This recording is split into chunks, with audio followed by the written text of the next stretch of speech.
Perfecto. Bueno, vamos a comenzar entonces con nuestro probabilístico y no probabilístico, haciendo un poquito de memoria sobre lo que estuvimos trabajando la clase pasada con otra presentación para que nos quede claro precisamente en qué consiste, en qué se basa uno y en qué se basa el otro. Entonces, haciendo un resumen, habíamos visto que el universo, cuando estamos hablando de un universo, estamos hablando de la teoría de conjuntos de tener todo el diagrama de Ben-Euler, ¿no? En ese sentido, es decir, yo tengo a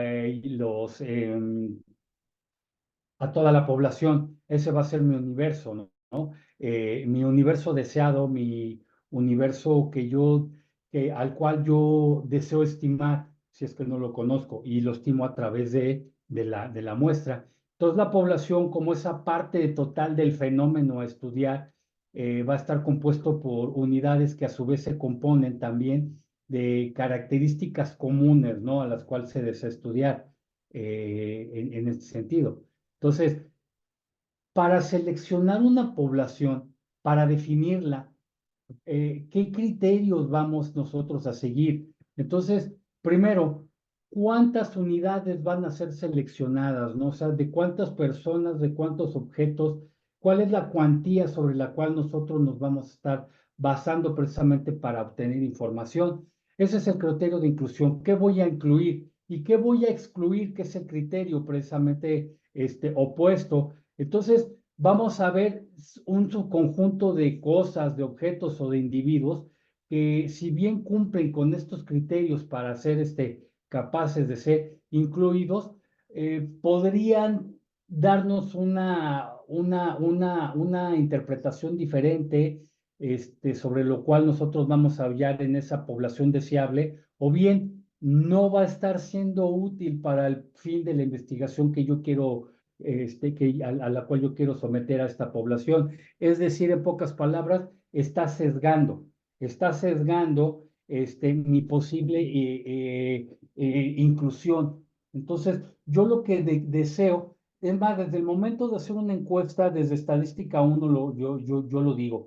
si vas a hacer una encuesta, necesitas hacer las preguntas adecuadas, que no sean pesadas, que no pongas 100 preguntas, ¿no? Pueden ser simplemente, en lugar de 10 preguntas, 5 preguntas que estén bien hechas, que sean capaces de poder profundizar en el fenómeno que yo quiero investigar, del cual yo quiero saber algo de la población, ¿no? Entonces, es precisamente una cuestión muy importante. Eh, que hay que ver, que hay que valorar, qué incluyo y qué no incluyo precisamente ahí.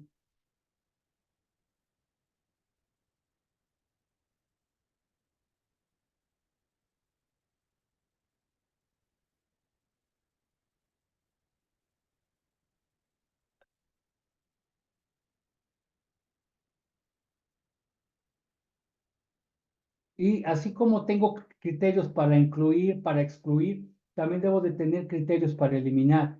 Entonces, en estudios más prolongados, en estudios que ya requieren más inversión de tiempo y dinero, por ejemplo, vamos a ver en el transcurso, hagan de cuenta que yo seleccioné ciertas variables, ciertas preguntas, pero yo estoy viendo a la larga que me están complicando la investigación, ¿no? A lo mejor hay unas preguntas que no tenían razón de ser ya cuando lo estoy viendo finalmente en mi encuesta, pues las tengo que sacar porque aparte de que me está errando la, la, la, el estudio, el análisis estadístico, lo está sesgando el cálculo de las cifras, ¿sí? El cálculo de probabilidades. Acuérdense que seguimos viendo muestro probabilístico. Entonces, pues de plano, ¿no? Si algo me está está errando, está sesgando mi estudio, pues lo debo de eliminar, ¿ok? Entonces, eh, un censo, ustedes han escuchado lo que es el censo poblacional está basado precisamente en conocer todas las unidades posibles de muestra a la cual yo me quiero someter en ese sentido. Entonces, un censo me va a hacer el recuento de todas las unidades sobre las cuales está constituida esa población. Cuando yo no puedo, evidentemente, por falta de tiempo, de dinero y de otros, y de otros fenómenos que no me permiten llegar al total de la población, vamos a seleccionar algunos elementos y vamos a hacer un muestreo representativo. Entonces ahí es cuando entran los criterios de inclusión y de exclusión y de eliminación. Por lo tanto, vamos a definir una muestra como un conjunto de unidades que son realmente estudiadas en ese sentido. Eh, Les pido una disculpa, está muy lenta mi computadora, de repente se aloca y se suelta, se salta, ¿no? Entonces, perdón.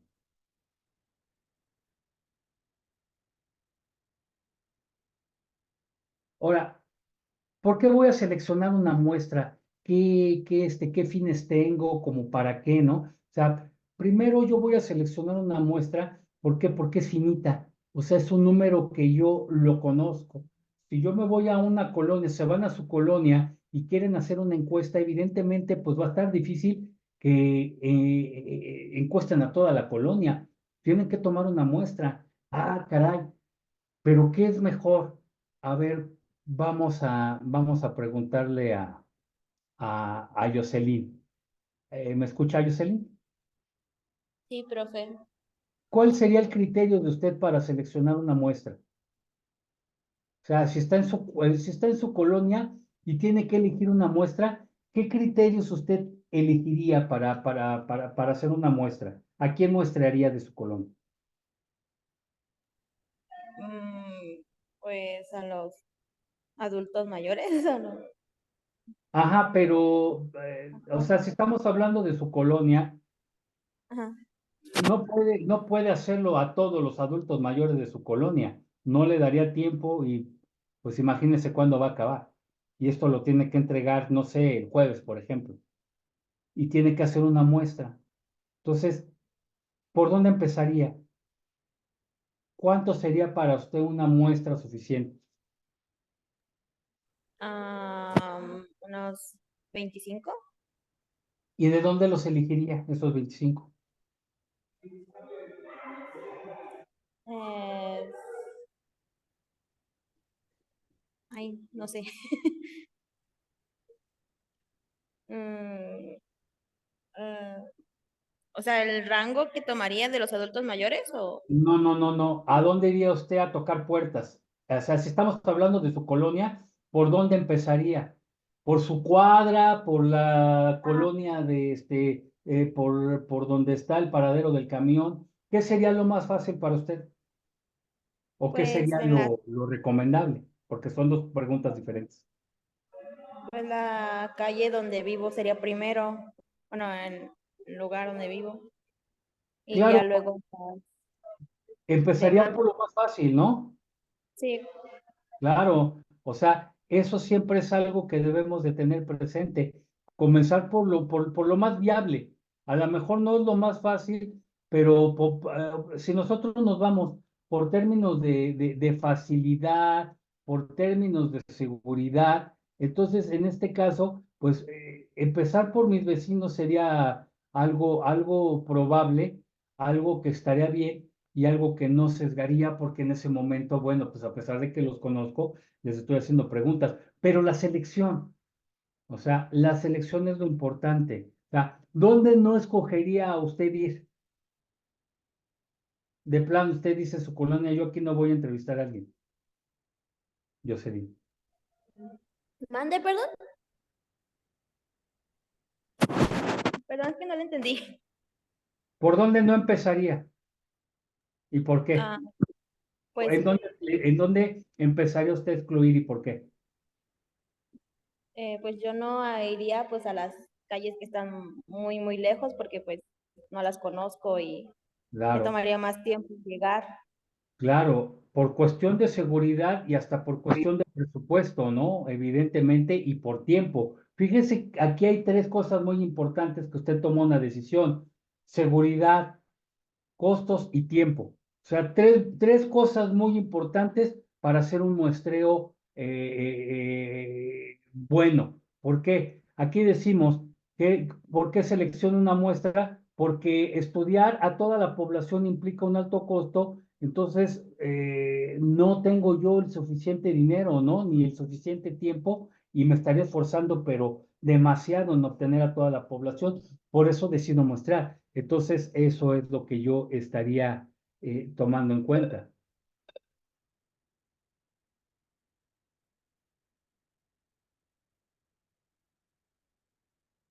El muestreo contiene leyes, ¿ok? Entonces, la probabilidad, ¿cuál es la probabilidad de que pase algo? ¿No? O sea, que yo vaya ahorita y le pregunte, por ejemplo, que vaya Jocelyn y le pregunte a los adultos mayores, oiga, ¿qué opina usted de la gandalle del gobierno con respecto a las pensiones? ¿Sí? O sea, vamos a suponer lo siguiente. Imagínense que ustedes ya tienen, bueno, o sea, dentro de mucho tiempo, o sea, más de medio siglo, van a tener 70 años. Imagínense que de repente ustedes eh, conocen que están ustedes, que todo su trabajo estuvieron ustedes aportando, ¿no? Para cuando ustedes ya se retiren en su afore. Y de repente, cuando ustedes se retiran, tienen más de 70 años, dijeron, bueno, yo seguí trabajando, puse una tienda y seguí yo cotizando. ¿Ok? Pues adelante, no hay ningún problema. Pero llega el momento en que dicen, vengo ya vengo por mi pensión. Y les dicen, no, pues usted ya no tiene pensión, pues como usted no la reclamó, pues el gobierno se la llevó. Entonces ustedes dicen, ¿cómo? Si era mi pensión de toda la vida, pues sí, pero como nunca la reclamó, pues el gobierno pues dio por hecho que pues usted no la quería o que usted pues ya renunciaba a ella y se la quedó. Entonces, ustedes con base en ello tienen que hacer una encuesta, ¿sí? Con una, dos, tres, o con preguntas que sean las más atinadas para que me resuelva mi problema de investigación y de estadística. Entonces, los señores les van a decir, bueno, pues yo no tengo problema, o otros les van a decir, es que no es posible, yo estoy en contra. Sí, pero no puedo yo reducir a todo a que estoy a favor y en contra. Tengo que hacer preguntas que me lleven precisamente a la problemática, a responder una problemática del suceso que se está dando. Es decir, acuérdense de las probabilidades. Hay un evento, hay una probabilidad en este sentido. Entonces,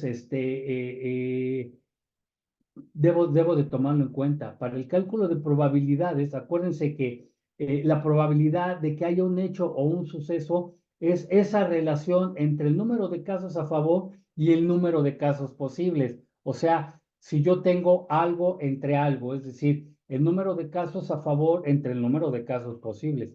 A favor, recuerden que no es algo necesariamente positivo. Algo a favor es algo por lo cual yo estoy buscando que se dé. En este caso de las pensiones, preguntar, oiga, ¿usted está de acuerdo con esta ley que está llevando a cabo el gobierno? Un simple sí y no, me dicen, de 25 adultos mayores que yo coticé, 17 están en contra y los restantes pues están a favor. Perfecto, ¿no? Entonces ahí es donde yo tengo que hacer el cálculo de probabilidades, es decir, simple y llanamente una probabilidad simple. ¿Ok? Tipo de muestreo. Entonces, el muestreo es aquella actividad con lo cual vamos a ver, a determinar esa parte de la realidad que es la población, eso es mi realidad, la población que debo estudiar. Entonces, con base en ese muestreo, yo voy a estar infiriendo que las respuestas, es decir, los resultados que me arrojen las estadísticas, sean muy posibles de aplicar a la población. Entonces, esa inferencia es lo que me va a servir en este sentido.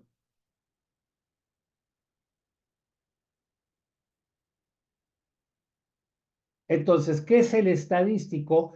Pues es aquella cuantificación, aquella medida que yo necesito para que me describa las características de la muestra. Entonces, recordemos que en la media aritmética, la media, la mediana, la desviación estándar, la varianza es parte de este estadístico para una muestra.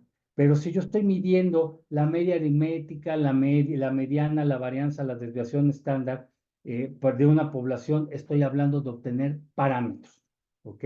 Entonces, eso también ya lo habíamos comentado. Y Si estoy viendo una unidad de análisis, esa sí no la habíamos tipificado. La unidad de análisis es aquella unidad a la cual cada uno de los elementos o sujetos van a conformar a la población. Es decir, ese extracto que yo estoy tomando debe de ser forzosamente de la población objeto de estudio. No se vale que Jocelyn se vaya a otra colonia a preguntarle a 25 adultos mayores, por ejemplo, donde vive algún familiar y decir, bueno, pues acá yo voy a preguntar si yo lo que estoy infiriendo es sobre la colonia donde vive Jocelyn. Entonces, ese se trata de una muestra que no debiera ser válida. ¿Por qué? Porque no es parte de las características que tiene la población que yo estoy investigando. Entonces, eso es tener el marco muestral, ¿no? El listado de todas las unidades de muestra que yo voy a obtener.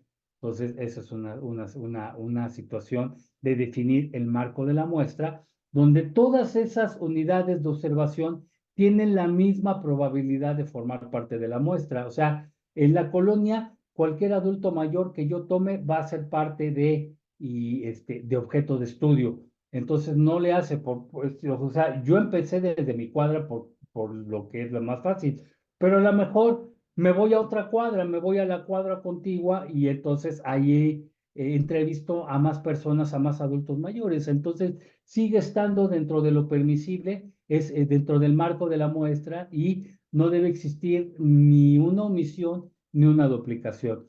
Debo de tener más adultos mayores lo más posible que se pueda para que sea más fidedigna los resultados de mi muestreo, ni tampoco puedo volverles a preguntar, oye, ya le pregunté, pues le vuelvo a preguntar, pues no, o sea, ya está sesgando totalmente la muestra en ese sentido.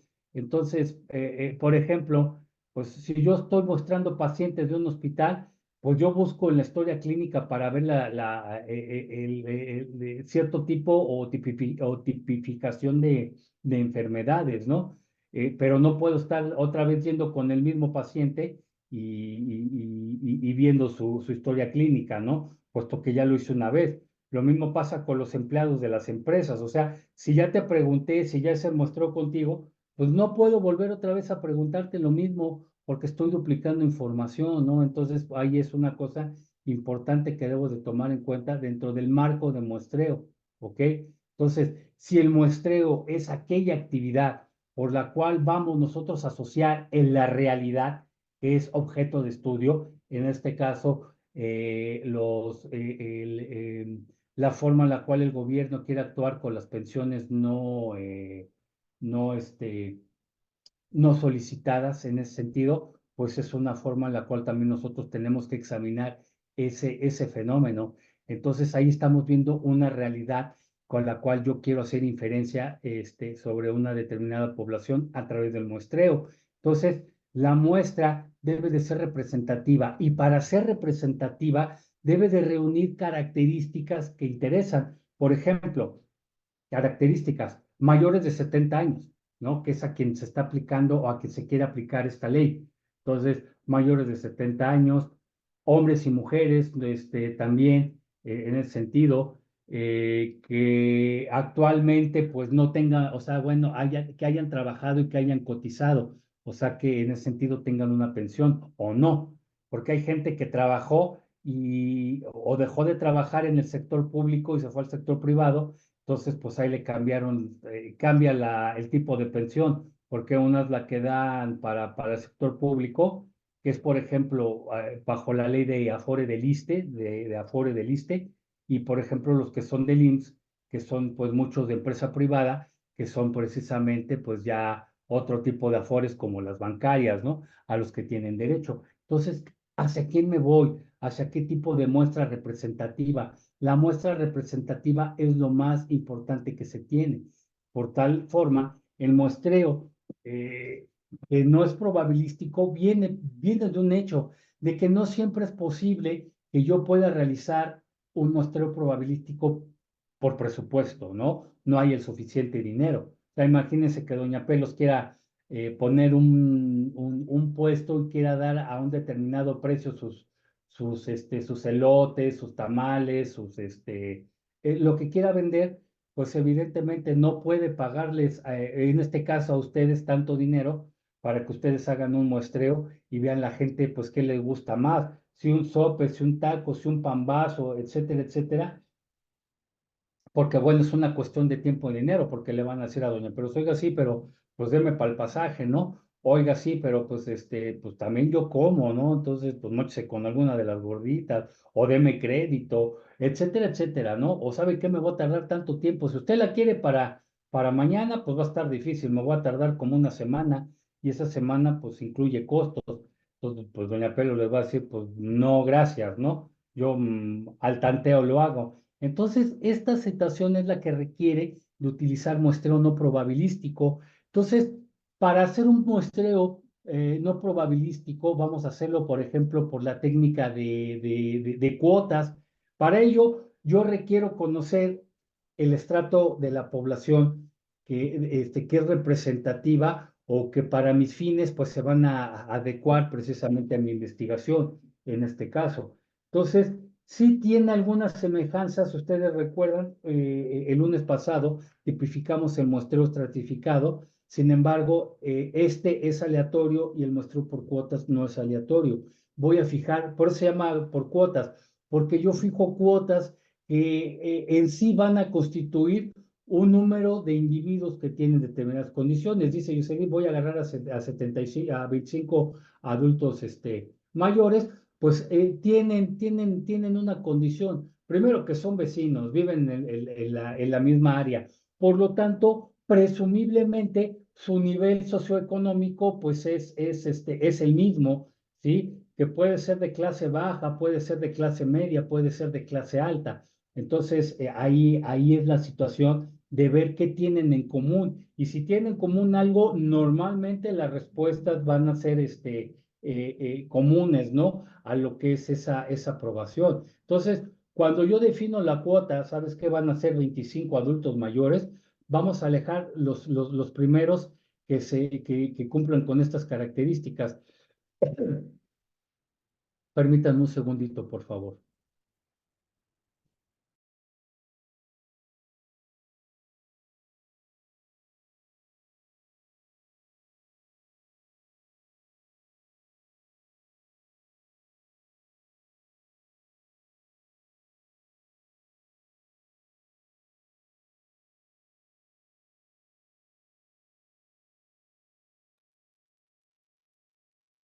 Discúlpenme, me fui a refrescar un poco la garganta, que pues ya ando dando clases de las 7. Entonces, esas cuotas que yo estoy determinando tiene que ver con una decisión mía de decir, bueno, esta es la cuota que yo impongo en cuanto a mi muestreo y entonces debo de utilizar una encuesta de opinión. O sea, evidentemente esa encuesta de opinión debe de estar bien, bien, bien armada, me debe de decir, o sea, ¿qué opina usted de él? ¿Cuál es su punto de vista? ¿Cómo considera esto? Entonces, bueno, puede ser preguntas abiertas o preguntas cerradas, es decir, pregunta abierta, pues algo que ustedes van a tener que escribir, pero es un poco difícil cuando estamos haciendo ya la comprobación estadística. Y una pregunta cerrada, bueno, tiene que ver precisamente con que se elija, ¿no? Entre una elección de sí o no, simplemente, poco, mucho, o nada, ¿no? O no sé, esas son otras cuestiones que tendrían que elegir en el momento de hacer su señalamiento en la encuesta. ¿Ok? Muestreo intencional que cuyo modus operandi tiene que ver con qué tan representativo es precisamente de una forma subjetiva. En ese sentido, vamos a hacer una selección con base en ciertas características. De esas características voy a obtener algo, es decir, información sobre esos sujetos o esos objetos que estoy yo seleccionando y pues se supone que son, para determinado caso, pertenecen a ese núcleo, ¿no? Pues puedo tomar yo un ramo de flores de ahí del río y bueno, pues vamos a ver que tienen características comunes porque estas flores normalmente nacen, crecen y mueren juntas, ¿no? En este caso, entonces, es muy probable que si murieron por un hongo, hayan sido infectadas por el mismo hongo, ¿no? Entonces, eso es precisamente la cuestión. En la comunidad, por ejemplo, para ver el sentido de lo que va a pasar con las afores que no se reclaman, bueno, pues esa comunidad que esté tomando yo de adultos mayores van a tener muchas cosas en común y casi que estoy seguro que que la condición de clase media va a haber mucho reclamo y no van a estar a favor, especulo yo. Eso es algo que yo tendría que, por medio de la investigación estadística, lograr demostrar, ¿sí? Entonces es algo muy importante, que si yo quiero demostrar algo, lo tengo que hacer mediante el procedimiento científico, ¿ok? Entonces, estas encuestas van más allá de una simple pregunta. O sea, si yo realizo una encuesta de consumo a personas de adultos mayores de esta población y ver cuáles son sus hábitos alimenticios, entonces, bueno, pues tendría que empezar haciendo las preguntas pertinentes para contestar, ¿no? Los hábitos alimenticios, o sea, eso es a lo que voy. O sea, ¿qué es lo que yo quiero investigar? Pues el hábito alimentario. ¿Qué le preguntarían entonces en ese sentido a ese adulto mayor, Cristian Varela?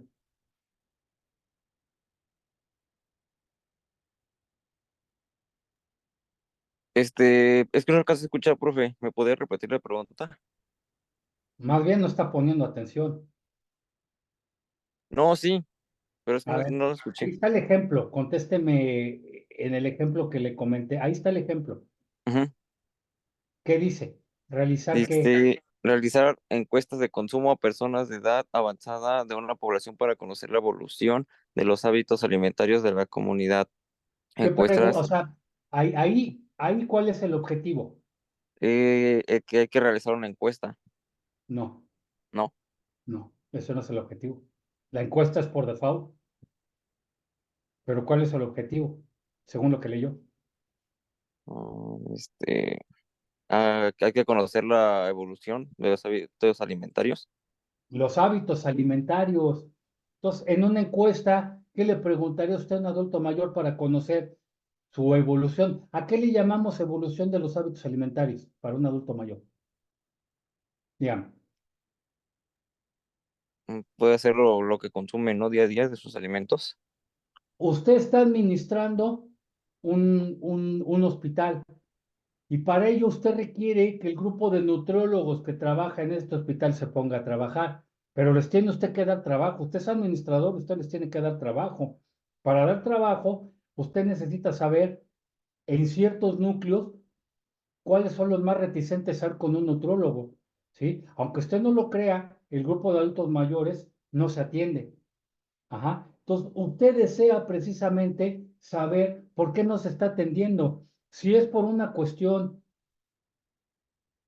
de que no saben, de que no están bien informados, es una decisión que ellos tomaron porque no lo quieren hacer o simplemente porque pues sienten que están bien. Pero usted, ¿qué preguntas les haría para que se diera cuenta de la realidad? Usted y viera si tiene nutrólogos de más pues ni modo, hay que decirles adiós, o sea, ¿por qué? Pues porque no hay gente o ver en otro núcleo de posibles personas que si vayan. ¿Qué haría o qué preguntaría a los adultos mayores para la evolución?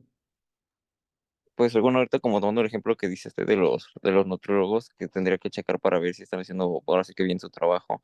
Pues ahora sí que les preguntaría bien a los adultos mayores, ¿no? De que cómo va ahora sí que como su alimentación con parte de los nutriólogos, ¿no? Que le han puesto. Y si ellos dirían, no, pues es que sí va bien, o de plano que me digan, no, pues ahora sí que no me ha dicho nada, no está haciendo bien su trabajo, y yo como administrador ahora sí ya lo despediría, porque no me está funcionando ahora sí y ahora sí que en la empresa o en el sector de la salud.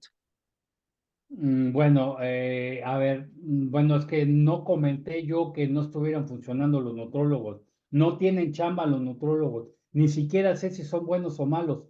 ¿Por qué? Porque no está llegando gente. Y usted decide seleccionar a los adultos mayores, como un grupo posible de candidatos.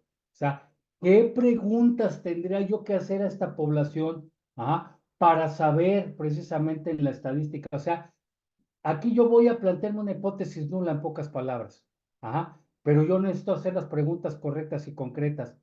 Miguel Alaña, adelante, por favor. ¿Podrías preguntar sus padecimientos? Exacto. Por ahí Si alguno podríamos es empezar. hipertenso, diabético. Exacto, eh, ¿sí? Preguntarle, oiga, ¿usted desayuna, no desayuna?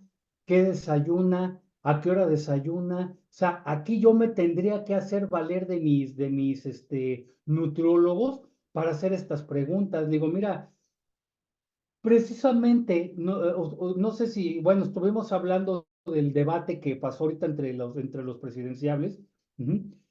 Y estábamos comentando que una universidad, la Unison, si no mal recuerdo, son los que ahorita se llenaron de muchas preguntas de personas que les hicieron llegar las mismas, y ellos seleccionaron de esas miles de preguntas 100.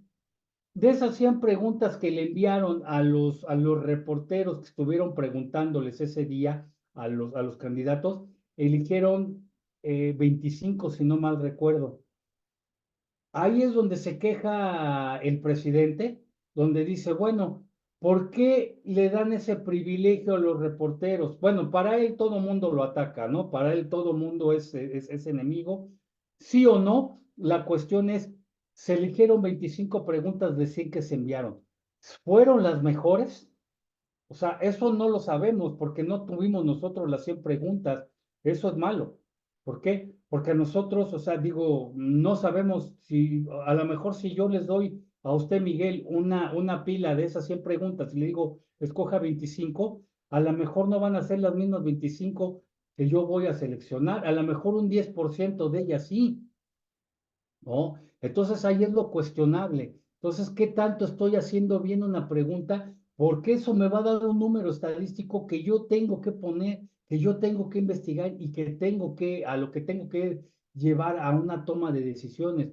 Por eso es importante que yo vaya haciendo las preguntas pertinentes. Entonces, mis nutrólogos van a coincidir en preguntas, otros pues voy a tener que decidir si esta se parece a la siguiente, si esta también se parece, si 4 o 5 preguntas son similares, pues entonces las tengo que englobar en solo una que valga la pena preguntar. Entonces, no es tan fácil el muestreo porque los resultados son los que impactan, son los que van a impactar en mi prueba estadística, ¿de acuerdo? Y entonces hay estadística con datos cualitativos, así como el poquito, mucho o nada, y hay datos con métodos cuantitativos. ¿Cómo haría yo? Y aquí viene lo importante.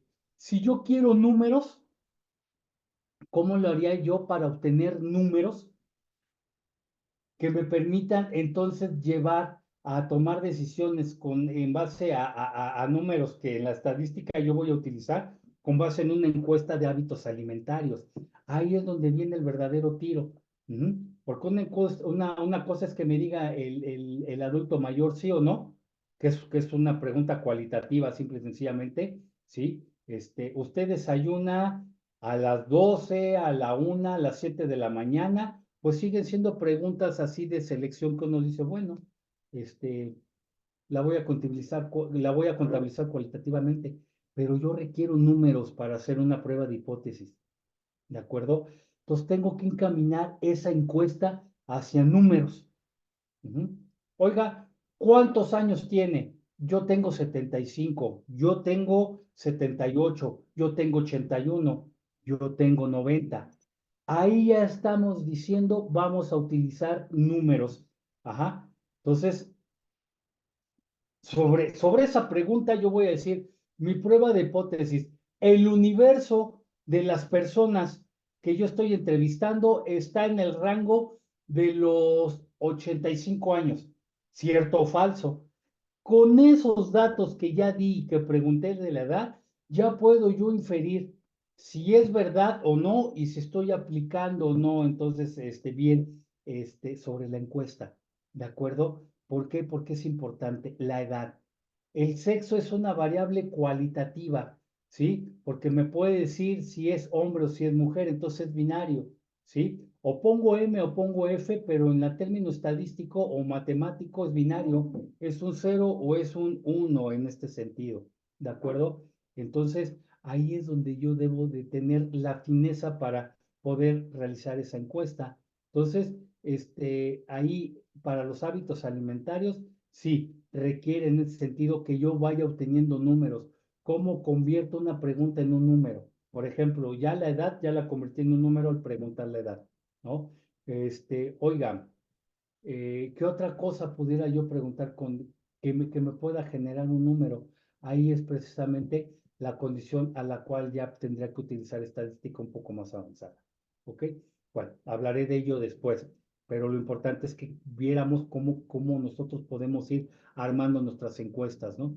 Y qué tipo de variables vamos a introducir en las mismas. ¿Ok?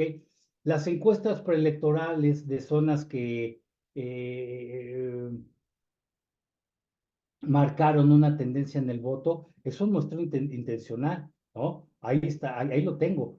Repito, encuestas preelectorales de zonas que en anteriores votaciones marcaron tendencia, ojo, que es lo que estábamos platicando hace 8 días, ¿sí? Yo me estoy yendo a una comunidad donde sé de hecho que van a apoyar ahorita a Xochitl, ¿no? O sea, no todos, pero con base en la encuesta preelectoral que hice hace un año, pues ellos estaban simpatizando con el PAN, otros con el PRI y otros simpatizaban con el PRD. A lo que voy es que de todos modos no van a cambiar su voto. Si yo llego ahorita van a decir yo voy a votar por Xochitl. Entonces, esas encuestas es un muestreo intencional.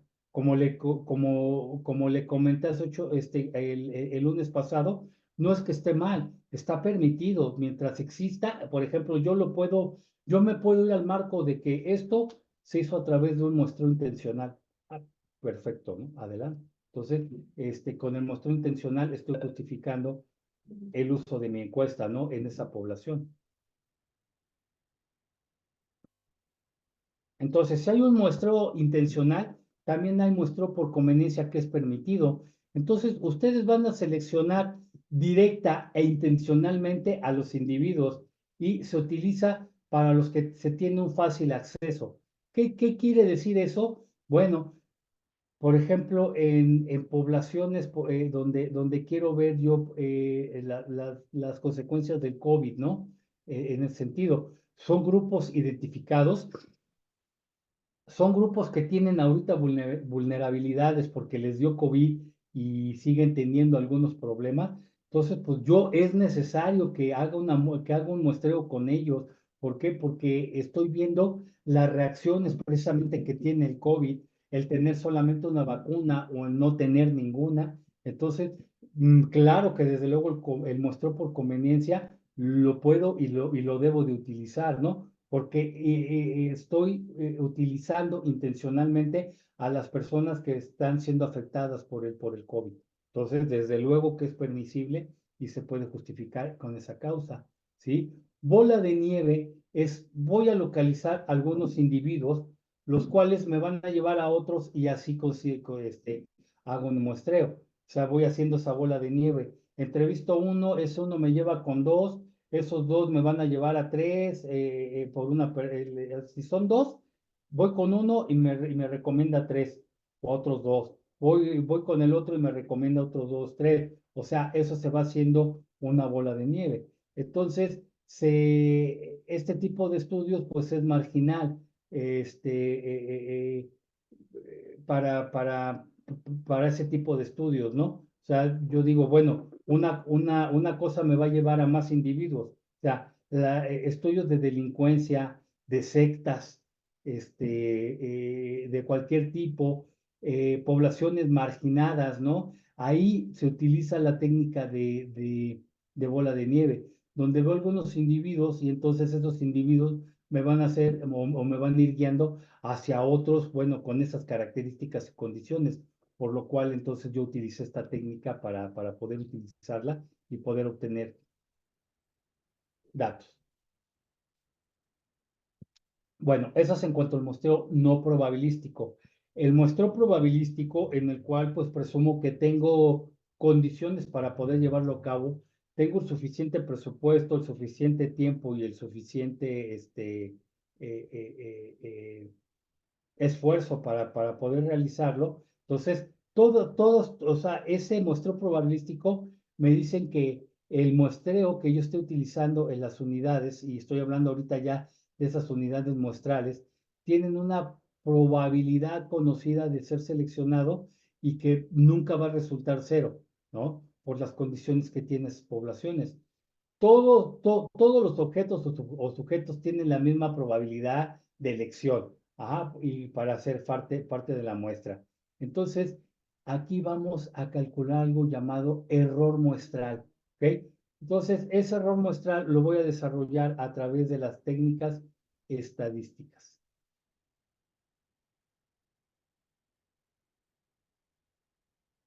Bien, voy a hacer una pequeña pausa. Permítanme un segundito, por favor. Voy a estar con ustedes. Entonces, todos los individuos que componen en el muestreo probabilístico una muestra deben de tener la misma probabilidad de ser elegidos. Aquí, a comparación de las otras técnicas donde yo elijo como yo quiero porque me conviene, porque es algo que de cierta forma es necesario, aquí no. Aquí entonces yo sí ya estoy respetando la primera regla, que es que que todos los sujetos, objetos son posibles, o son, pueden ser elegidos, al azar y deben de conformar parte de la muestra. Entonces, el uso de muestras probabilísticas, ¿qué va a hacer? Nos va a dejar que nosotros apliquemos técnicas estadísticas que permitan cuantificar lo que yo llamo el error muestral, ¿de acuerdo? Entonces, ahorita vamos a definir precisamente eso dentro del término de la estadística. Ujú. Entonces,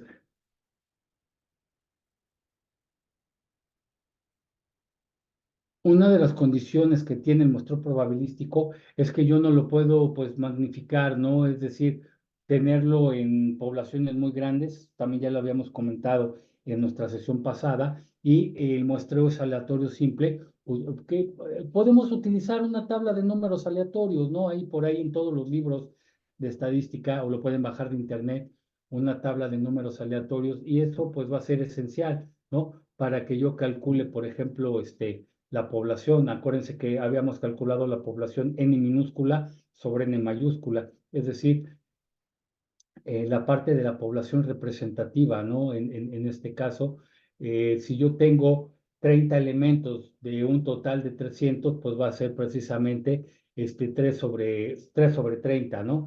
Entonces, eso es el número representativo, el cual yo podría, pues, aprovechar, ¿no? Entonces,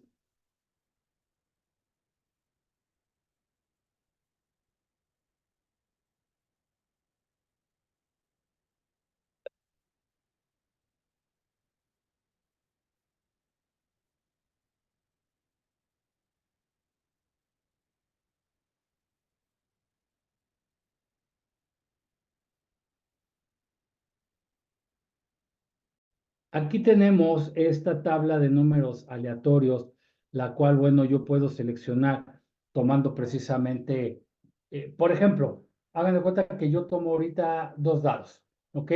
Entonces lanzo 2 dados, ajá, y entonces yo veo que el primer lado me da 7 y el segundo me da 7, ¿ok? Entonces, ¿qué es lo que voy a hacer en esta tabla de números aleatorios? Ah, bueno, pues investigo, ajá. Y con base en ello, yo digo, bueno, a ver, el primer dado me dio 7, perfecto, entonces vamos a hacerle un seguimiento, ¿no? Entonces ya me dio 7 y el segundo resultado me da 6. Entonces aquí vemos que esto es el cruce entre 7 y 6, me da el número 7. Ajá. Entonces es el número aleatorio que yo voy a seleccionar, por ejemplo, como un determinado tipo de probabilidad.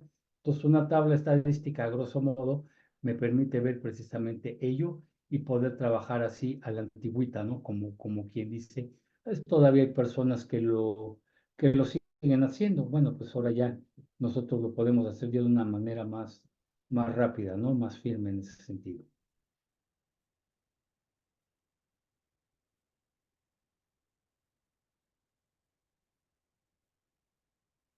Bien, llegamos entonces precisamente a cómo garantizar, ¿no? Todos los pasos, ¿no? Por ejemplo, para ver ello, el tipo de elementos o cuántos elementos van a componer eso. Entonces, hay sesgos en los muestreos, desde luego. Uno de ellos se da cuando el fenómeno que yo quiero estudiar es constante, tiene una periodicidad, por ejemplo, puede ser diaria, y si coincide con el muestreo, va a generar una homogeneidad con la muestra que no existe en la población. O sea, ahí estaría yo duplicando este sesgo posible, con una periodicidad constante en ese sentido. Entonces, también es importante que se vaya tomando en cuenta eso.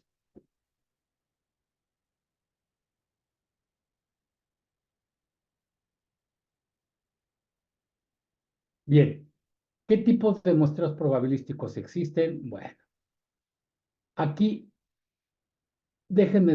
voy a dejar de lado un poquito el tipo de muestreo para enseñar algo que hemos estado hablando que tiene que ver con error muestral, ¿no? Entonces, el error muestral viene precisamente de eso que se llama muestra.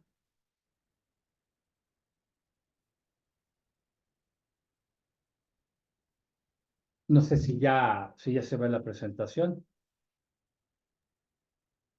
Sí, sí.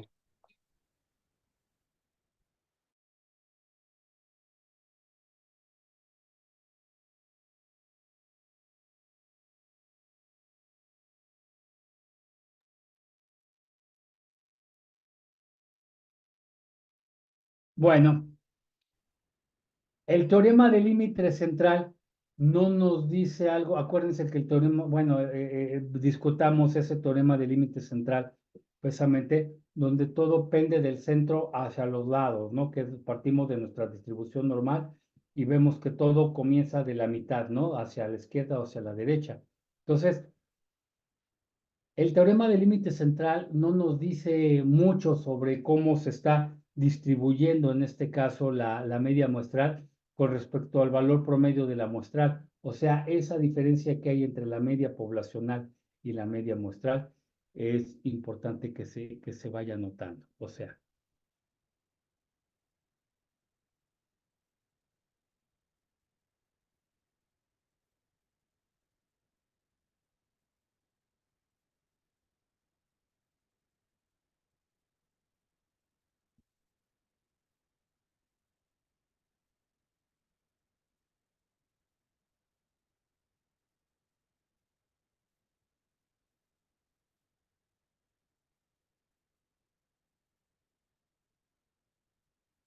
bueno.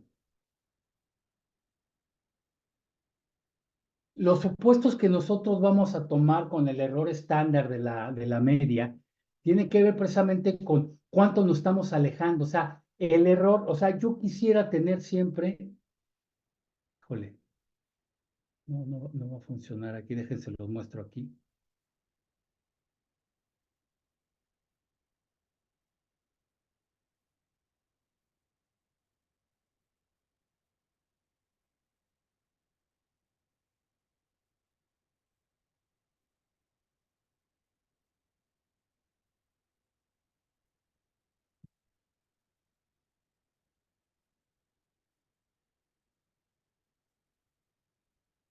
Bueno,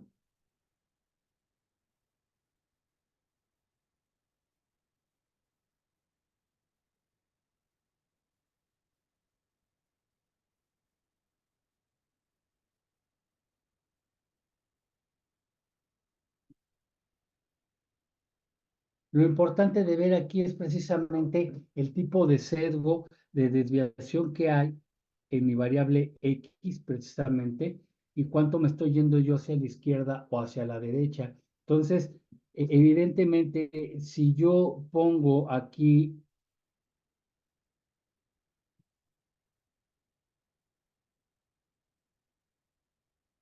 una media muestral X,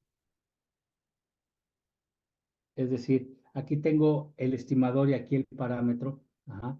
Lo que yo estaría comentando es, si esta muestra está por aquí, ¿qué diferencia hay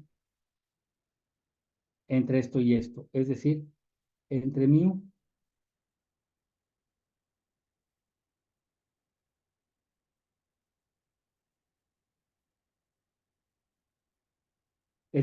o sea, la diferencia que hay entre mu y x cuadrado, es decir, esta diferencia, esto que hay de aquí a acá, o sea, esto estamos suponiendo y presumiendo que es la población, pero aquí tuvimos esta muestra. Entonces, si yo pongo esta muestra por aquí, que va subiendo, evidentemente no está cerca de mi media poblacional. Entonces, está sesgada esta distribución. Yo que quisiera que todas mis distribuciones estuvieran por aquí, fíjense. O sea, que estuvieran muy cerquita de la media. Por ejemplo, esta distribución, otra distribución que tengo por acá, ¿sí? En ese sentido, yo lo que quisiera es que hubiera una vecindad. Ajá. Entonces, aquí, si fuera esto, créanme que Estados Unidos ya volviera a tener otra vez todo el poderío precisamente porque, bueno, pues todos sus datos que tiene en cuanto, por ejemplo, misiles balísticos, o sea, estoy hablando por el lado bélico, ¿no? En este caso, si tuviera toda la información posible y estuviera aquí cerca de la media, el error sería mínimo. O sea, estamos hablando que esto es un error. O sea, la distancia que hay entre la media muestral y la media poblacional es ese error que le llamo estándar.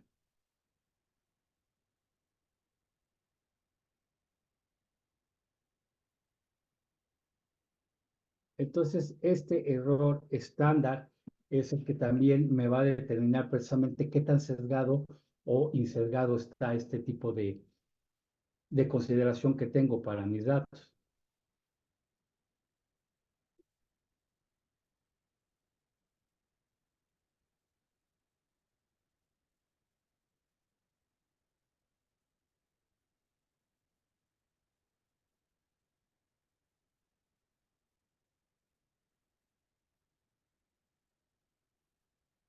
Bueno,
¿está viendo el pizarrón, perdón, la presentación?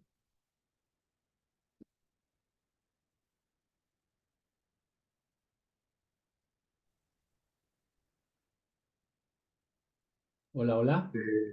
No, profe. Ush, No, no sé todavía. está pasando. A ver.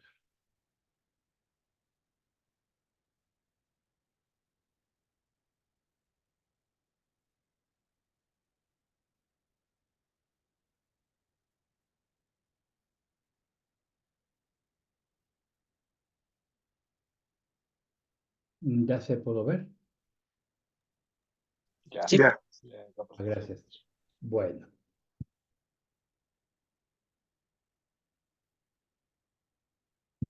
Bueno, entonces una cuestión bien importante a tomar en cuenta para los ejercicios que vamos a realizar a partir de mañana, en ese sentido, mañana jueves, es ver lo que es en sí el error de la muestra, ¿no? Entonces, si nosotros suponemos que la misma media de la distribución muestral es la media poblacional, o sea, que coincidirían las dos, ahorita en el ejemplo que les puse, que coincidieran las dos medias, la muestral y la poblacional, entonces, tendríamos que utilizar una desviación estándar simple, ¿no? Cuando empieza a alejarse la media poblacional de la media muestral, entonces tenemos que utilizar este estadístico, sigma sobre raíz de n, ¿no? De n, que es el número total de elementos que componen la muestra, o el número de observaciones. Entonces, el error estándar de la media tiene que ver con tener la distribución estándar de la distribución de muestreo de esta media muestral. Y aquí tenemos la fórmula. Entonces, en lugar de utilizar ya nada más sigma, vamos a utilizar sigma sobre la raíz de n.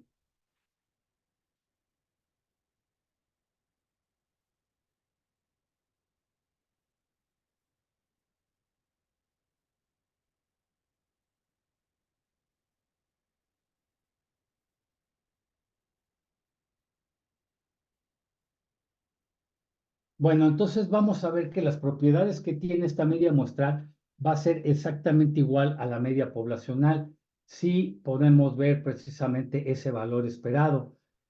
Cuando yo estoy diciendo que la media de la muestra es igual a la media de la población, entonces estoy yo diciendo que hay menos dispersión de la distribución muestral.